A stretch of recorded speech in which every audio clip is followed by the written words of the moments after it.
কি নাম আপোনাৰ? সুকন্যা গোস্বামী। ক'ৰ পৰা আহিছে? মই পাঞ্জাবাৰীৰ পৰা। আছিলে ইয়াৰ পৰা ইয়ালৈকে এই গোটেই এৰিয়াটো খুব টানিছিলে আৰু মানে ভৰিটো আগবঢ়াব নোৱাৰি, সিমান লগ থৈ যোৱা যেন লাগে ভৰিখন। কিন্তু এতিয়া মই মানে নৰ্মেলি খোজটো পাতিব পৰা হৈছোঁ। এতিয়া বহুতখিনি ৰিলিফ। হেল্ল' ফ্ৰেণ্ডছ, নমস্কাৰ। আজি মই গুৱাহাটী পেইন এৱে চেণ্টাৰৰ পৰা আকৌ এবাৰ। নমস্কাৰ। নমস্কাৰ। গুৱাহাটী? গুৱাহাটী। কি কৰে আপুনি? মই জব কৰি আছোঁ college of veterinary science, AU Khanapara. আজি ইয়াতে আমি ট্ৰিটমেণ্ট আপোনাৰ কৰি আছোঁ।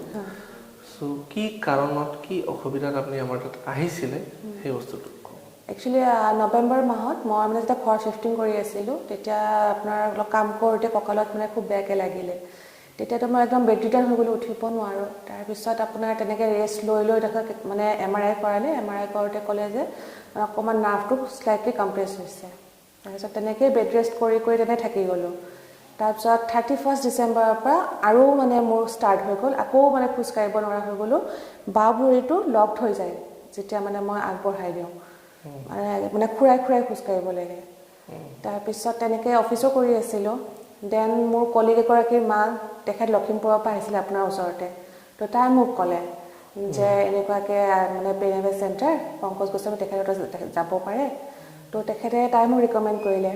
তাৰপিছত মোৰ ফ্লেটত আৰু এগৰাকী মানে আমাৰ মেনেজাৰে হয় ফ্লেটৰ, তেখেতৰ ৱাইফৰো শ্লিপ ডিছ হৈছিলে। তো তেওঁ আপোনাৰ তাতে আনিছিলে। তেওঁ মোক ক'লে যে মানে এবাৰ তাতে গৈ এবাৰ মানে ট্ৰাই কৰি চাওক, কিজানি ভাল হৈ যায়। তো তেনেকৈ আমি মানে ডিচাইড কৰোঁ যে আমি ইয়াতে আহিম। চ' মানে আহিলোঁ আৰু এতিয়া বহুতখিনি ৰিলিফ। আজি আমি কেই নম্বৰ ছেশ্যন কৰি আছোঁ? আমাৰ আজিটো 5th ছেশ্যন। 4টা হৈ গ'ল। তো প্ৰথম দিনা অহাৰ আগত আৰু আজি ৰাতিপুৱা উঠা চিচুৱেশ্যনটো কি ডিফাৰেঞ্চ আছে? আপোনাৰ 95%টো পেইন নাই। মানে যিটো মানে উঠিব নোৱাৰোঁ, বিচনাৰ পৰা উঠিলে মানে কষ্ট হয়, ধৰি দিব লাগে কোনোবাই। নিজে বিচনাৰ পৰা নামিছোঁ, নিজে খোজকাঢ়িছোঁ, মানে একো প্ৰব্লেম নাই। আগতকৈ ভাল? বহুত ভাল। সুখী? হেপী? হেপী।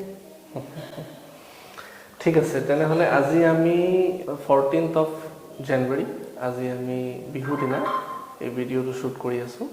আশা কৰোঁ চবকে হেপী বিহু। এণ্ড বিষ, শ্লিপ ডিস্ক যদি বেমাৰ আছে, ভুগি আছে, তেনেহ'লে এবাৰ এই ট্ৰিটমেণ্টটো ট্ৰাই কৰিব লাগে। কাৰণ ষ্টেৰইডছ, পেইন কিলাৰ টেবলেটছ বা চাৰ্জাৰীতকৈ ফাৰ্ষ্ট ষ্টেপ সেইটোৱে, মানে এইটো ল'ব লাগে আৰু সেইবিলাক চাৰ্জাৰী কৰাৰ আগত এবাৰ সেই ট্ৰিটমেণ্টৰ চিন্তাটো কৰি ল'ব লাগে।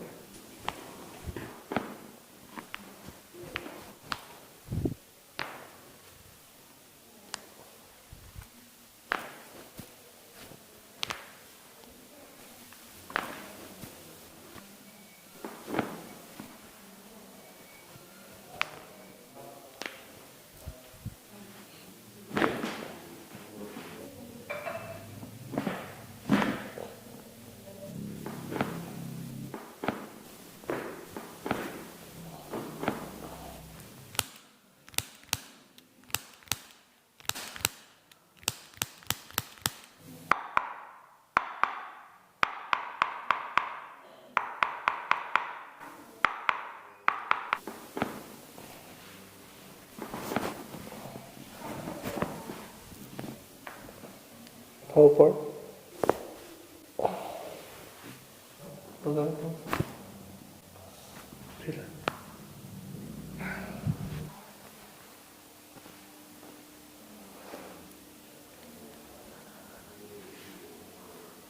বহুতখিনি ৰিলেক্স লাগিছে এতিয়া গাটো, মানে আগতকৈ পাতলা লাগিছে। আগতকৈ ভাল? যিটো মানে বহুত হেভিনেছ আছিলে যে, সেই মোৰ আছিলে ইয়াৰ পৰা ইয়ালৈকে এই গোটেই এৰিয়াটো খুব টানিছিলে আৰু মানে ভৰিটো আগবঢ়াব নোৱাৰি, সিমান লগ থৈ যোৱা যেন লাগে ভৰিখন। কিন্তু এতিয়া মই মানে নৰ্মেলি খোজটো পাতিব পৰা হৈছোঁ। কিন্তু মানে আগতে এই ভৰিটো আগবাঢ়িয়ে নাহে, এইখিনিত লাগি ধৰি যায়। আকৌ এটা প্ৰেছাৰ লৈ পেলাই লাহে লাহে এইটো ভৰিত প্ৰেছাৰ দি আগবাঢ়ি যাব লাগে। কিন্তু ইয়াতে অহাৰ আগলৈকে এনেকৈ খোজ পাতিব নোৱাৰোঁ। এতিয়াতো নৰ্মেলি খোজ পাতি আছোঁ।